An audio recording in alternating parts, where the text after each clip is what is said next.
या तालिबान पैदा हुए पाकिस्तान के तबलीग जमात के मदरसों में, भारत के हर गांव में, हर शहर में, मुंबई में तबलीग जमात, उनके मदरसे, उनकी मस्जिद, उनका मौलवी है। पाकिस्तान में तबलीग जमात के 1 करोड़ से कम लोग थे।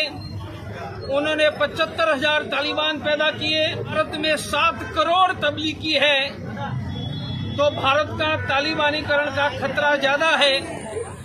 भारत सरकार को तालिबानों का विचार का केंद्र, आइडियोलॉजी का, दारुल उलूम देवबंद, तबलीग जमात और जमायते उलेमाए हिंद, तीनों पर तत्काल प्रतिबंध लगाना चाहिए। डॉक्टर तो बढ़िया जी का ये प्रेस कॉन्फ्रेंस भेजी, जिसमें मोहतरम डॉक्टर साहब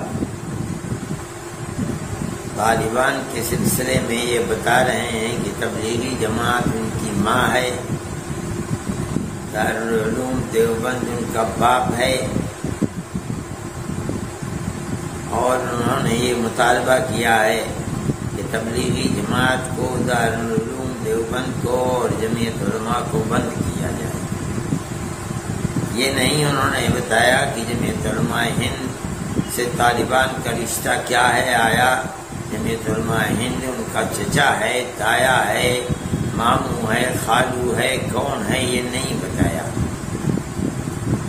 लेकिन मुझे हैरत हुई कि तालिबान को तबलीगी जमात से जोड़ा गया। तबलीगी जमात तो एक ऐसी जमात है जो ऐसी धार्मिक जमात है कि वो अगर कोई काम कर रहे हैं तो जो बात बताते हैं वो जमीन के नीचे की होती है कि मौत के बाद तुझे किस चीज का जवाब देना होगा और तू अपने कब्र के अंदर किस तरह चैन और सुकून से रह सकेगा। और या आसमान के ऊपर की बात बताते हैं कि मौत के बाद तू किस तरह जन्नत में पहुंच सकता है और किस तरह जहन्नम से बच सकता है। बाकी इसके अलावा उन्हें कुछ भी पता नहीं दुनिया में क्या हो रहा है, और न वो अपने आप को दुनिया के झगड़े में डालते हैं। तालिबान से उनका रिश्ता और संबंध कैसे जोड़ दिया डॉक्टर साहब ने, मुझे हैरत हुई। दूसरी बात यह है कि दारुल उलूम देवबंद को ये कहते हैं कि बंद कर दिया जाए। मैं ये यकीन करता हूँ कि दारुल उलूम देवबंद की तारीख से डॉक्टर साहब बिल्कुल नावाकिफ हैं, उन्हें कुछ पता नहीं है।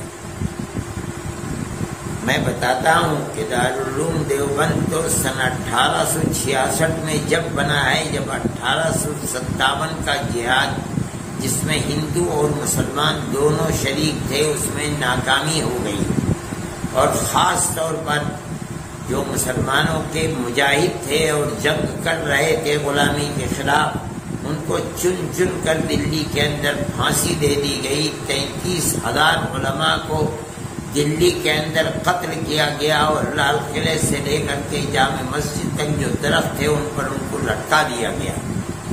उसके बाद दारुल उलूम देवबंद को बनाया गया। दारुल उलूम देवबंद के बड़े बड़े सपूतों ने लोहा लिया है अंग्रेजी हुकूमत का। डॉक्टर साहब नहीं जानते कि हजरत शेखुल हिंद मौलाना महमूद हसन यहीं से पढ़ कर के निकले थे, जिनको मिस्टर मिस्टन ये कहा करता था कि अगर शेखुल हिंद को जलाकर राख कर दिया जाए तो उसकी राख से भी अंग्रेज की दुश्मनी की बू आएगी। वो आदमी ऐसा है कि जो माल्टा की जेल तक पहुंच गया और अंग्रेज ने गिरफ्तार करके उनको 7 समंदर पार वहां भेज दिया। माल्टा की जेल के अंदर शेखुल हिंद गए और 4 साल रहे। वो दारुल उलूम देवबंद से पैदा हुए थे। माल्टा की जेल में मौलाना उज़ैर गुल गए, वो दारुल उलूम देवबंद से पैदा हुए थे। हकीम नुसरत हुसैन गाजीपुर के थे, वो गए, वो दारुल उलूम देवबंद के तालिब इल्म थे, और ऐसे तालिब इल्म थे कि वो वहीं मर गए और वहीं उनके कब्र है माल्टा के अंदर। उनसे अंग्रेज ने कहा जब बीमारी लंबी हुई कि हम आपको माफ कर देंगे, आप जाए अपने वतन में। उन्होंने कहा कि मुझे मरना मंजूर है, اپنے وطن کی زندگی منظور نہیں ہے کہ میں انگریز سے معافی مانگ کر کے یہاں سے جاؤں، چنانچہ مر گئے اور وہیں دفن ہو گئے۔ مولانا مدنی دارالعلوم دیوبند کے فاضل ہیں، مالٹا کی جیل میں رہے۔ مولانا وحید احمد دیوبند کے فاضل ہیں، مالٹا کی جیل کے اندر رہے۔ یہ دارالعلوم دیوبند کا کردار ہے۔ دارالعلوم دیوبند نے جن لوگوں کو پیدا کیا ہے انہوں نے ملک کی آزادی کے لیے اپنے آپ کو قربان کر دیا ہے۔ میں ڈاکٹر صاحب سے پوچھتا ہوں کہ آپ دارالعلوم دیوبند کو بند کرانا چاہتے ہو، یہ تو بتاؤ کہ آپ نے اس ملک کی آزادی کے لیے اور انگریز کی غلامی کی زنجیروں کو توڑنے کے لیے کیا کردار ادا کیا ہے، اور آپ کے پوروجوں نے کیا کردار ادا کیا ہے۔ زبان کی لپالپی تو بہت ہے۔ میں یہ سمجھتا ہوں کہ آپ کو یہ سمجھنا تو چاہیے، تاریخ کے اوراق کو، ورقوں کو پلٹنا تو چاہیے۔ آپ یہ تو دیکھیں کہ جن لوگوں نے ملک کی آزادی کے لیے اپنے آپ کو قربان کر دیا، 9 10 سال جیلوں کے اندر رہے۔ مولانا مدنی سہارنپور کی جیل میں رہے، مالٹا کی جیل میں رہے، مراد آباد کی جیل میں رہے، بریلی کی جیل میں رہے، نینی جیل الہ آباد میں رہے، سابرمتی جیل میں رہے، مولانا حفظ الرحمان جیلوں میں رہے۔ یہ سب کون تھے؟ یہ وہی تھے جن کو دارالعلوم دیوبند نے پیدا کیا تھا۔ آپ کوئی مثال پیش کریں، آپ یہ بتائیں کہ آپ نے کیا ملک کی آزادی کے لیے قربانی دی ہے۔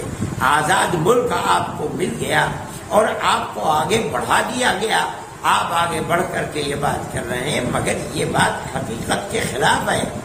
جمعیت علماء ہند، آپ نے یہ نہیں بتایا کہ طالبان کا رشتہ جمعیت علماء ہند سے کیا ہے۔ مولانا مدنی جمعیت علماء کے صدر تھے، تقریباً 10 سال انگریز کی جیل کے اندر رہے۔